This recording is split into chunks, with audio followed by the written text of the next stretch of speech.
June 6, 1944. Perhaps the ninth most important day in world history took place here on the beaches of Normandy 80 years ago. Other than the 6 days of creation, the birth of Christ, and the resurrection of Christ, what event changed the world more? It was the beginning of the end for Adolf Hitler and the Nazis. The world would probably be so different today if the Allied invasion had resulted in a disaster instead of a success.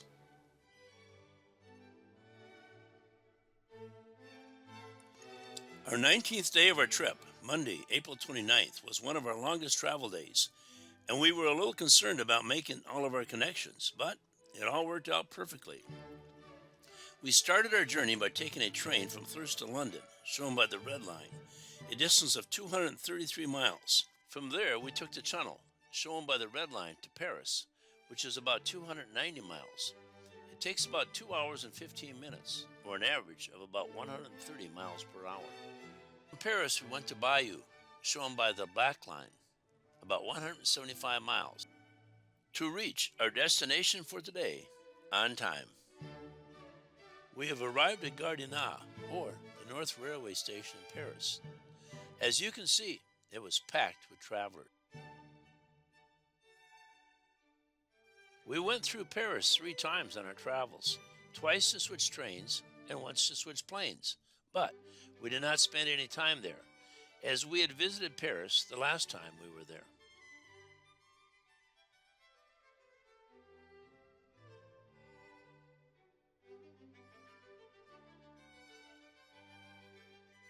We had a short walk to the Gare Saint-Lazare station to get on a train to Bayeux. This was a high-speed train that went 125 to 200 miles per hour. We've arrived in Bayeux, which has a population of a little over 12,500 people. It was the first major town secured by the Allies after D-Day. We came here because of the great tours of the beaches of Normandy that lead from here. While on the train, a man told us of the world-famous Bayeux Tapestry that we had not heard of. Because of our schedule, we did not have time to see it, but I included some pictures of it that I got off the internet. It depicts the Battle of Hastings, which took place in 1066, and the events that led up to it. It is 230 feet long, or just 70 feet short of a football field, and 20 inches wide. It was probably made around 1075. It has a very interesting history, and perhaps it is a miracle that it has survived for about 950 years. An animated scroll showing part of the tapestry. The Battle of Hastings is perhaps one of the world's most historic events, and probably ranks in the top 5 for England.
We started our wonderful tour of the beaches of Normandy with a stop at the village of Sainte-Marie-Glisse. John Steele was an American paratrooper who landed and was caught on the pinnacle of the church tower at Sainte-Marie-Glisse. John was with the 82nd Airborne, who were parachuted into the area the night of June 6th, a few hours before they landed at the beaches. John hung on the church for 2 hours before being captured by the Germans and was one of the few paratroopers not killed. He escaped 4 hours after the Germans captured him. Red Buttons portrayed him in the movie The Longest Day.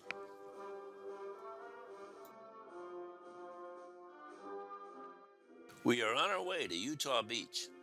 As we were going down this road, we came upon a number of trotter horses pulling their sulkies. We learned from our guide that the world's greatest trotters work out every morning on Utah Beach. The plans for Operation Overlord, or the Allied invasion of Normandy, began on May 1st. The operation was devised and mainly planned by General Eisenhower, who became the 34th President of the United States in 1952. 13 Allied countries were involved in the assault. They were the United States, Great Britain, Canada, France, Poland, the Netherlands, Belgium, Czechoslovakia, Denmark, Norway, Australia, New Zealand, and Luxembourg. A little information from our wonderful tour guide. Fear for the Americans was to be stuck on the shore. We don't want to stay here max like more than 12 hours. We get to move as fast as possible inland. Because if we were staying here, Germans were able to organize counterattacks and stop all our troops. But that's why, like I said, there were only still four dry roads connecting Utah Beach and the countryside. And that's why these 4 dry roads get to be captured and secured by the American paratroopers of the 101st Airborne Division. So on the map, we are right here in pink. You can see the 4 dry roads. Right here, the 4 dry roads in pink. Only where we are standing, explaining in the car, we wanted to land during the high tide to be as close as possible from the Germans. But where we are standing, Germans had to put obstacles that some people call the hedgehogs. They were made of steel. The problem was, remember, the landing craft were made of live wood. So it was very important to avoid the obstacles. During the high tide, all of them were underwater. I was truly amazed at our tour guide. She knew all the minute details of D-Day and explained them in a very interesting method. What's more, she gives the tour in 5 different languages: English, French, German, Spanish, and Italian. We found out that France has 2 universities that have tour guide majors. Besides having to really be knowledgeable about the area they would be a tour guide in, they have to speak 3 languages. She exceeded this by 2.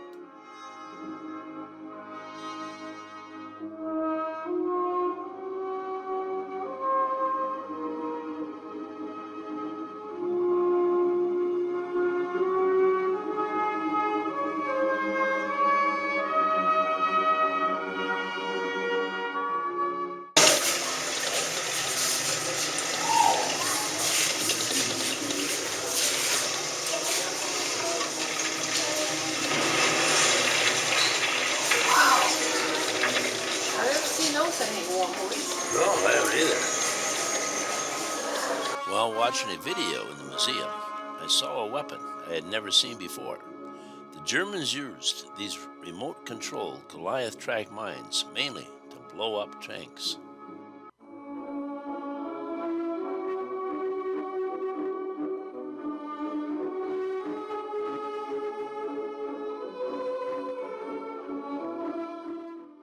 We are on our way to Omaha Beach.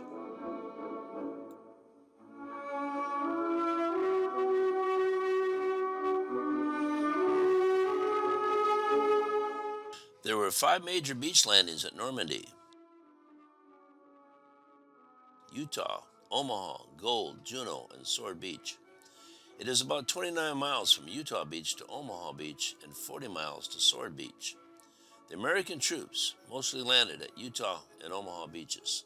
The Allied invasion of Normandy was by far the largest military operation in world history. How big was it? These numbers vary some according to the source, but there were 160,000 soldiers, an additional 20,000 paratroopers that landed during the night. There were 5,333 ships and 9,000 to 11,000 planes. There were about 285,000 sailors and about 50,000 men in the planes. There were about 850,000 Germans defending the beaches. There were about 3,400 Allies killed the first day of the battle and about 153,000 killed in the ensuing days at the Battle of Normandy.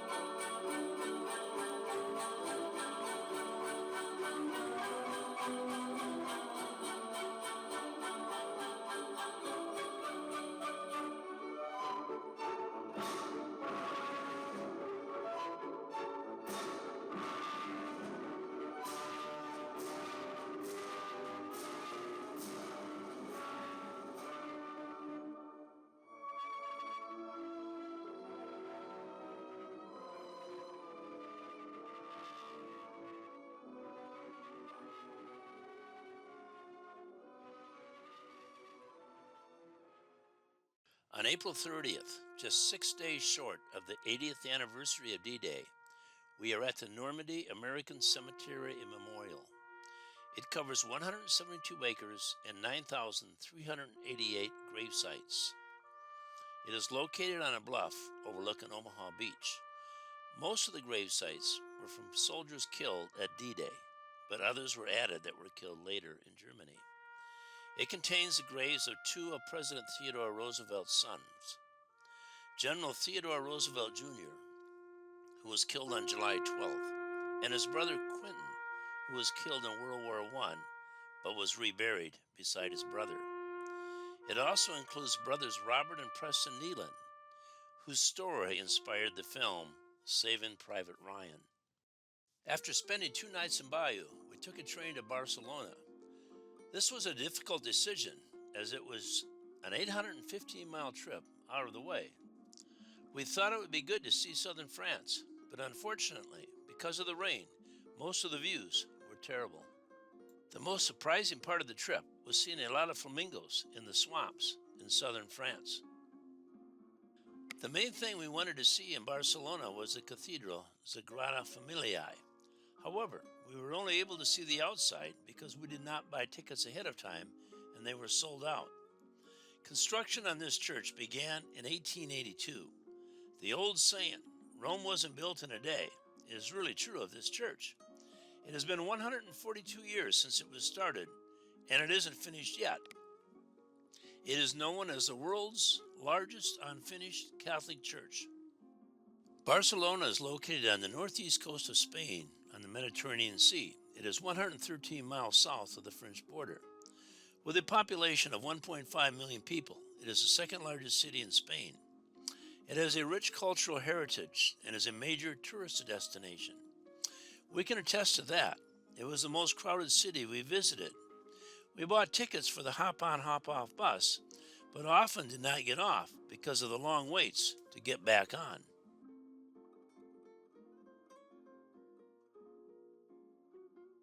Pigeons. Are they pests or tourist attractions? The answer is both. Some people love them and others hate them. I'm in the love group. I often have pigeons as pets and really enjoy them. I love the way they coo and bob their heads. I really enjoy their variety of colors and how their necks radiate in the sunshine. I also enjoy their friendliness. Signs in Venice say don't feed them, but the signs are ignored. I was scolded in Bergen, Norway for feeding them, but saw no signs there. In Barcelona, a lot of people were feeding them.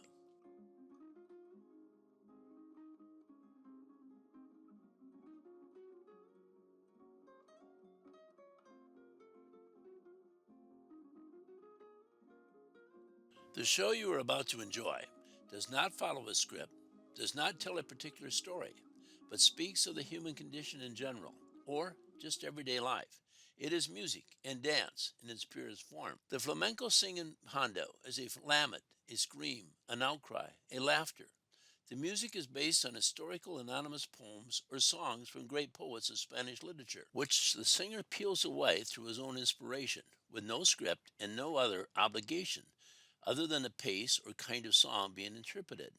There are songs of love for their partner or their mother, nostalgia towards the motherland, an outcry from prison or heartbreaks, songs that speak about farm working or cry from the depths of the mines, sometimes expressing enjoyment and happiness, and sometimes they are pure expressions of pain, what are called palos of flamenco, form together a continuity of many kinds of songs, which are based on different rhythmic combinations and have different geographical origins.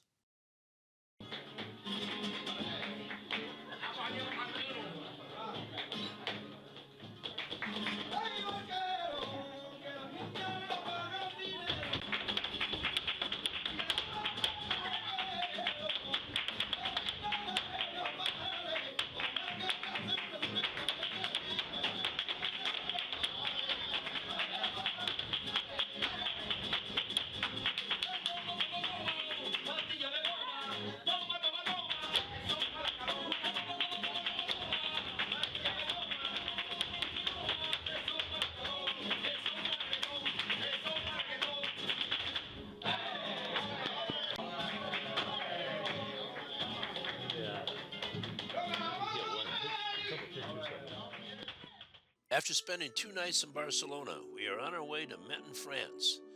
Menton is about 430 miles north from Barcelona.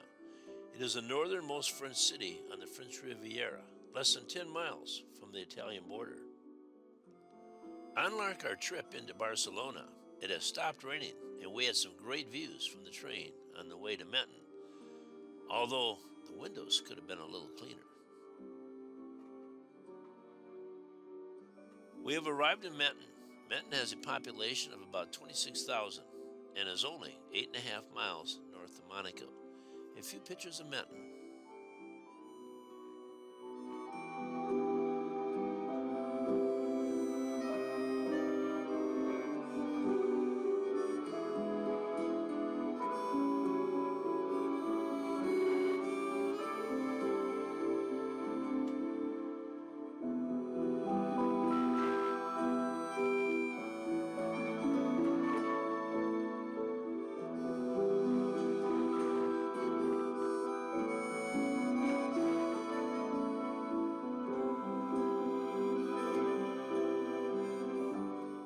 We are now in Monaco.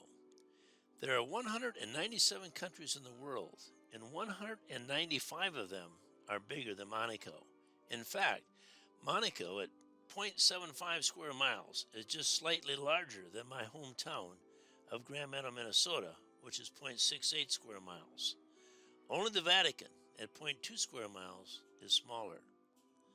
Monaco became independent in 1419, but was annexed or taken over by France during the French Revolution in 1789. It regained its sovereignty after the defeat of Napoleon in 1815.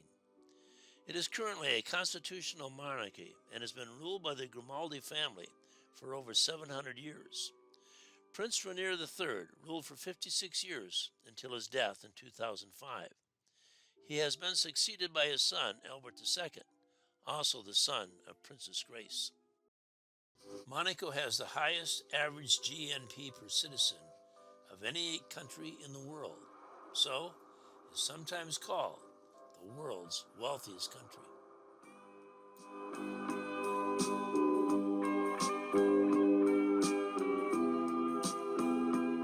Monaco. 28 degrés à l'ombre. C'est fou. C'est trop. On est tout seul au monde. Tout est bleu. Tout est beau. Tu fermes un peu les yeux. Le soleil est si haut. Je caresse tes jambes. Mes Mes mains brûlent ta peau.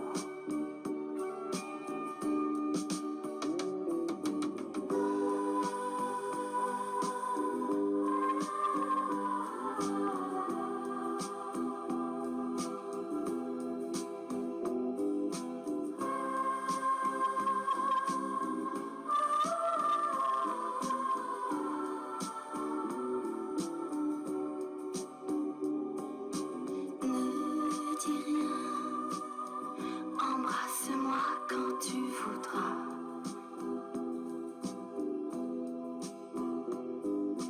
Je suis bien, l'amour est à côté de toi.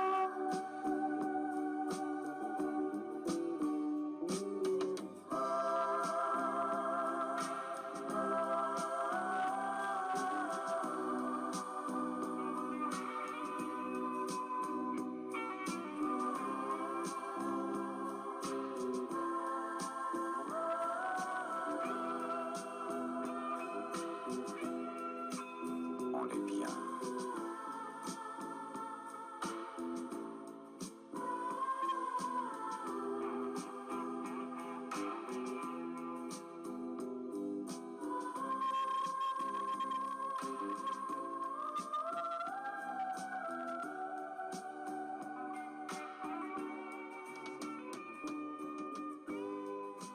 Monaco. 28 degrés à l'ombre. Prince Rainier and Grace Kelly, the American actress, were married on April 18, 1956. Princess Grace was killed in a car accident at the age of 52 in 1982. She was survived by 3 children, Caroline, Albert, and Stephanie. We just missed being in town for the world-famous Grand Prix by 6 days.